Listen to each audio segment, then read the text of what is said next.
Wote alionipa Baba watakuja kwangu, nami nitamfufua siku ya mwisho.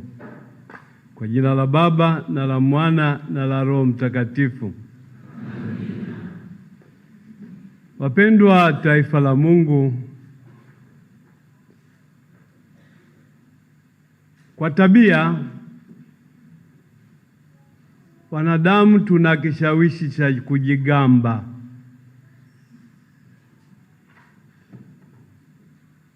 Kwa bahati mbaya lakini tunaweza tukajivunia au tukajigamba kwa mambo yasiyo na maana,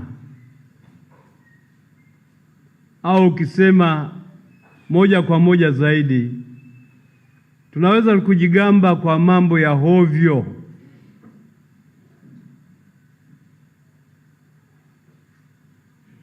Watu wa Efeso walikuwa na tabia ya kujigamba kwamba wao ni raia wa Kirumi,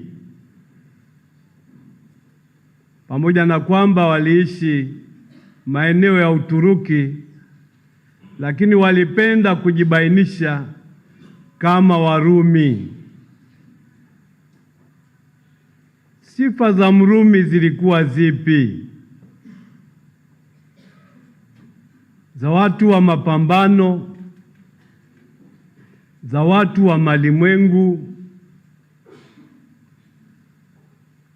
za watu wa matabaka tabaka. Na hayo sio mambo ya kujivunia.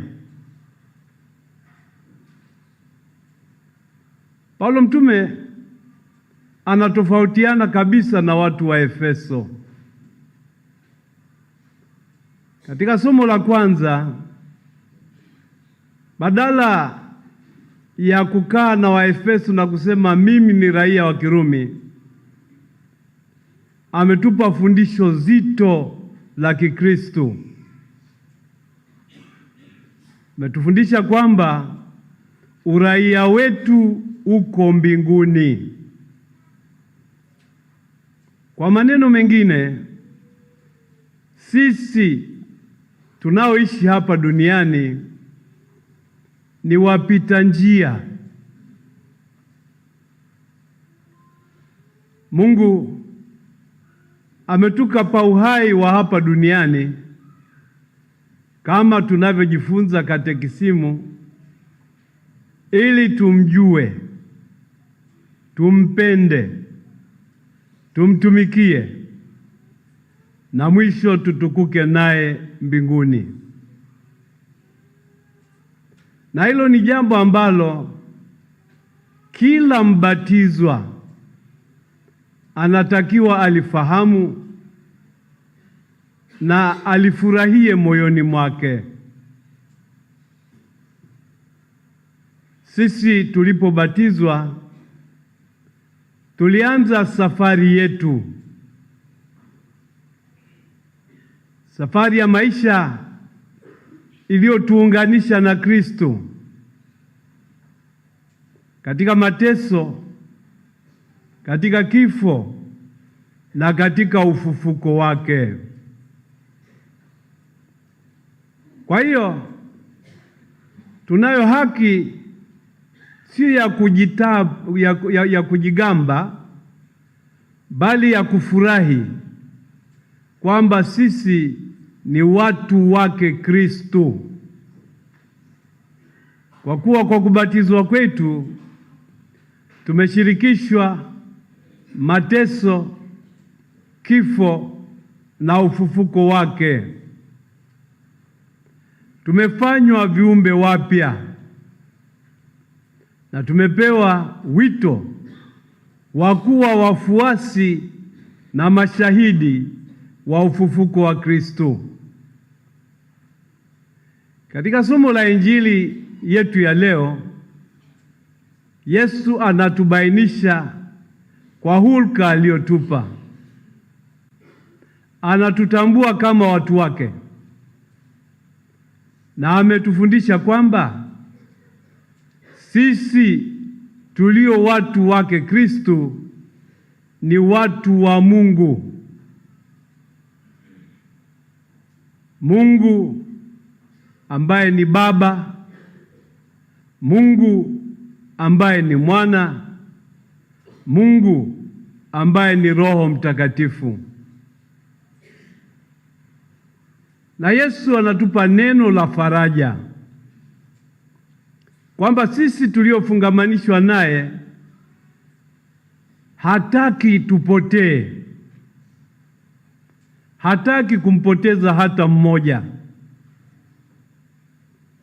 Na kwa sababu hiyo alitoa sadaka ya kutosha, sadaka timilifu kwa ajili ya wokovu wetu. Lakini tuwe makini, kama Yesu hataki kumpoteza hata mmoja wetu, ni lazima na sisi tusipende kupotea. Mtakatifu Agustino anatufundisha hivi, nisamehe nitasema kwa Kilatini alafu nitafsiri. Deus creavit te sine te, sed non liberavit te sine te. Siwaambii mrudie.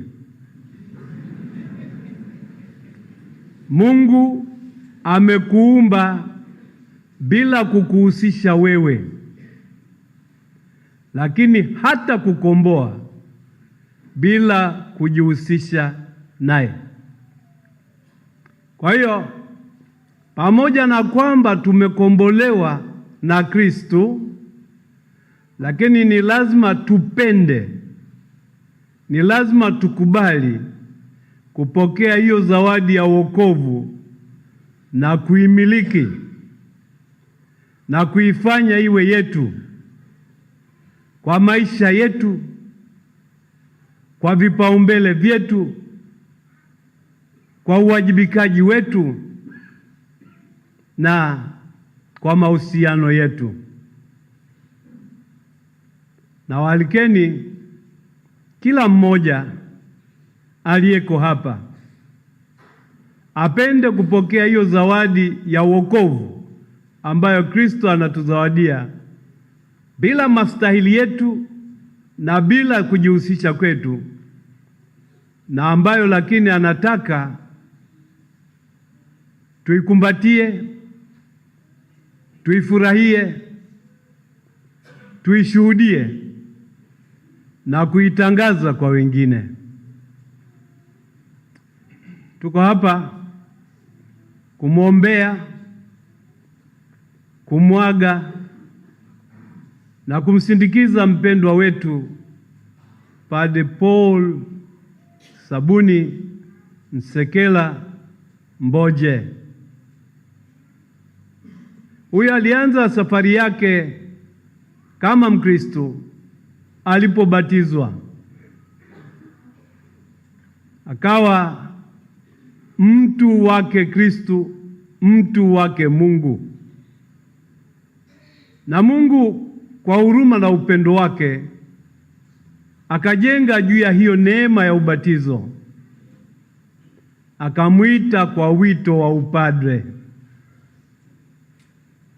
na amekuwa padre mfurahivu, mchapakazi na mwingi wa upendo kwa miaka takriban 12. Tunamshukuru Mungu kwa zawadi ya Padri Mboje kwa kanisa la Dar es Salaam, lakini pia tunamshukuru Mungu kwa zawadi ya Padri Mboje kwa kanisa la Tanzania na kanisa la ulimwengu. Ndugu zangu, kama nilivyokwisha kusema, sisi hapa duniani ni wapita njia. Wanafalsafa wanatufundisha kwamba kuna baadhi ya mambo ambayo tuna hakika nayo, lakini kuna jambo moja ambalo tuna hakika bayana nalo ni hili: sisi ambao tumekwisha kuzaliwa tuna hakika siku moja tutakufa. Sasa sisemi hivyo ili niwatishe, nasema hivyo ili tukumbuke ukweli wetu. Kwa kuwa tunajua kwamba siku moja lazima tutakufa, basi tuishi vizuri, tuishi kiadilifu na tutumie muda wetu vizuri. Kuna mtaalamu mmoja alisema, katika kuishi maisha yako, ishi kila siku kama vile ndiyo siku yako ya kwanza, kama ndiyo siku yako ya pekee, na kama ndiyo siku yako ya mwisho. Huo ni wajibikaji mkubwa, lakini pia kuishi hivyo ni kuishi kwa umakini. Tunapomshukuru Mungu kwa zawadi ya Padre Mboje, kwa utume alioufanya na kwa ushuhuda alioutoa, tunaendelea kutambua kwamba alikuwa mwanadamu. Nasi wanadamu tuna majeraha yetu. Tunamwomba Mungu amsamehe lolote lililopungua katika majitoleo, katika ufuasi na katika utume wake. Napenda kutumia fursa hii kutoa pole kwa wote walioguswa kwa namna ya pekee na msiba huu: wazazi wake, ndugu zake, jamaa zake, wana darasa wake ambao walikuwa karibu naye sana katika kipindi chake cha kupambana na maradhi yake.